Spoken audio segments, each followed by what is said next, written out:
Hello, welcome to the Creative Chicken Online. Today I'm going to be working in my square Dylusions journal. As you can see, I've had a bit of stamp and play on the front of mine. I didn't like it to be boring. I'm going to use some Distress Oxides today, some sprays maybe, a few ink pads, and just really have a play. Create a nice simple background hopefully. So the first thing I'm doing is actually coating my page in a layer of gesso.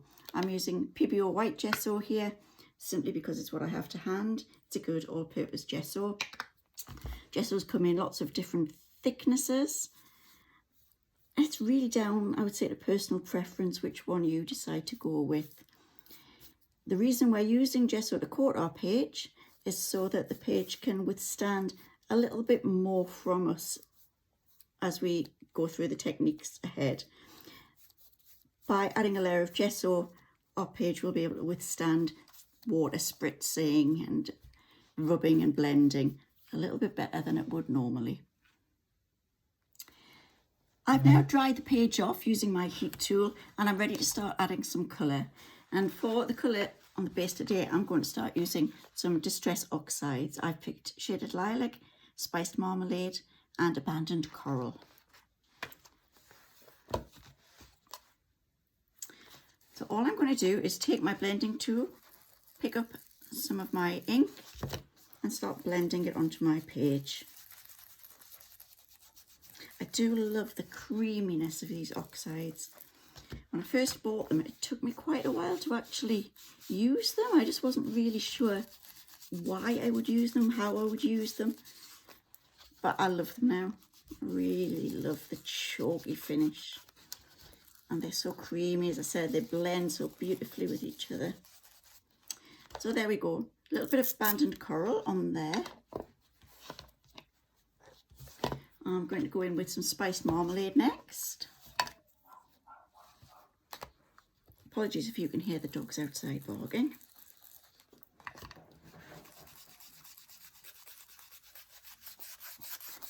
That's yummy, this one. I must admit these aren't really the colour that I usually go for. Anyone who knows me will tell you that I do blue on all my pages. So this is a little bit different, but I am quite liking it. And I just felt at the moment we could do with a bit of bright, sunny colours. You know, the sun's out outside. I've even got washing outside today. First time for ages. And it spring's just around the corner. So I thought, yeah, go for it, Wendy. Go for some nice bright colours today. So I'm moving now onto the Shaded Lilac. And I'm just going to go around and fill in any white bits with that.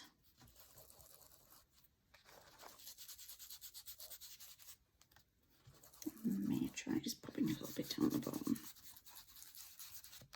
There we go. So that's the background ready. Time to start layering up and getting some texture on there. So what I'm going to do now is take some of the Distress Ink Oxide Twisted Citron, which is a lovely bright juicy green, and pop that through my stencil. And because this stencil has been used just to create texture and background, we're not too worried about having a perfect image of a stencil. So just remember, you know, do little bits at a time, move it around your page. And here we go. Oh, oops. Works really nice, lovely bright that green. I do like the way that you can actually layer these oxides up. And the colour, you don't get kind of a mucky, grungy colour. They stay really nice and bright one on top of each other. A little bit more maybe. Up here, down there. And that'll do for that stencil. Now I'm going to go in with another stencil. This time it's a little Tim Holtz mini stencil. This time what we're going to do with the stencil is create a little bit of ghosting. I tend to use a baby wipe to do my ghosting. Some people use a damp cloth. The problem with baby wipes is when you pick them up out of the pack, they are often very wet, and that will cause runs under your stencil. So best thing to do is grab your baby wipe, stick it in some kitchen roll and squeeze to get that excess moisture out of it before you start. So again, just like the last stencil, we're going in randomly and just gently with your baby wipe rub over the top, and you get this lovely ghosting effect. Move around your page and repeat.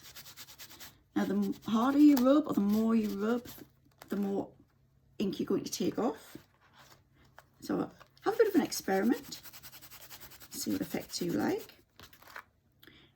Remember, we're layering, so go over the top of the previous stencil in a few places.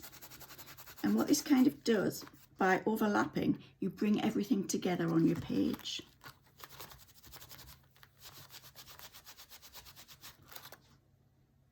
Okay, I'm quite liking that effect.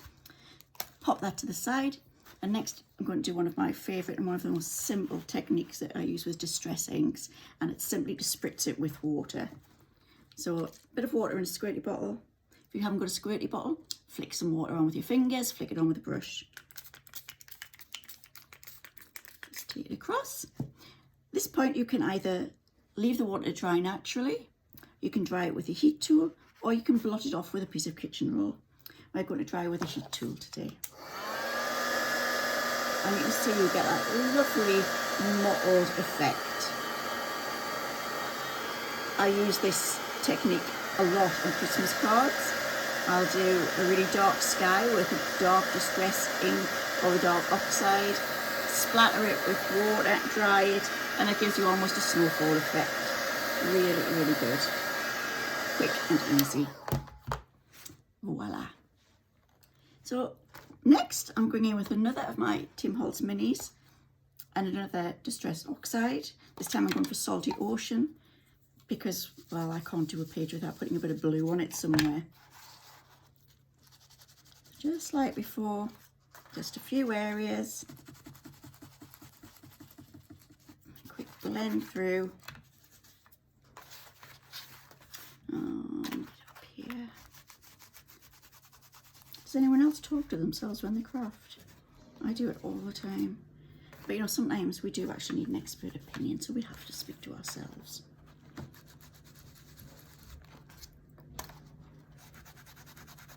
There we go. And that will do for that one.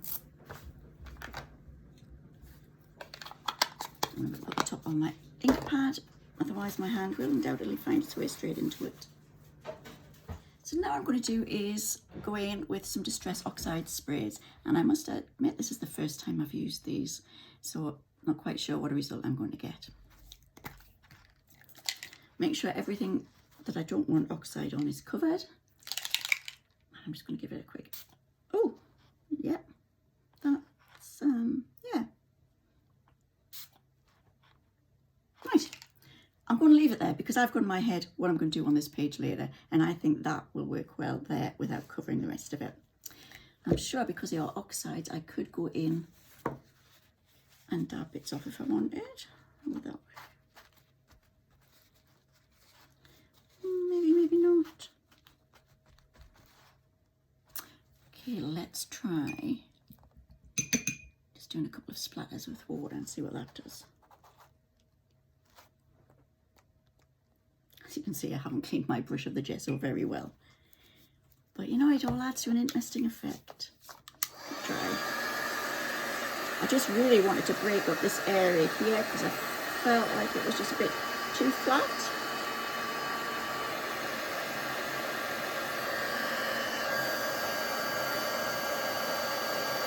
Get these dried off, and what I'm going to do next is add a little bit more texture with a little bit of stamping. So I'm going to use some indigo blue minis. These are some of the new ones that they brought out from the little collector's editions, and I'm just going to use a bit of StazOn permanent ink to create a bit of interest in the background. Because it's art journaling and not card making, I don't worry about putting my stamps onto acrylic blocks or anything. I like to free stamp, so just a case of inking up the stamp, picking it up And again, like the stencils, the page isn't about the stamp, it's about the overall effect. So I don't worry about getting the stamp perfectly. And as you can see, I'm going in with first, second, third, as many generation stamps as I can till I'm out of ink and need to ink it up again.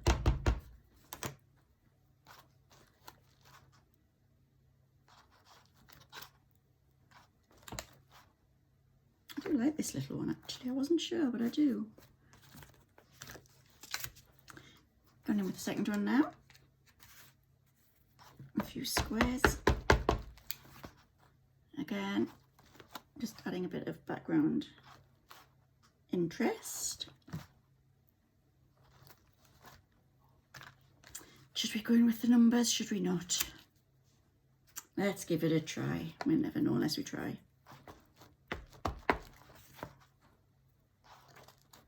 Oh, they are lovely. Yep, like that. Remember to stamp off your page when you are journaling as well, because otherwise you end up with everything looking too neat, too precise. That's it. Okay, so that was just indigo blue stamps with a bit of stays on. I will put a list of everything I've used in the comments at the end of this video. So last but not least, on the background, I'm going to do a little bit of splattering with gesso, white gesso in this instance. I always feel that splattering brings your whole page together. So wet brush into a little bit of gesso. If you've got a splatter brush, go for it. If not, this works.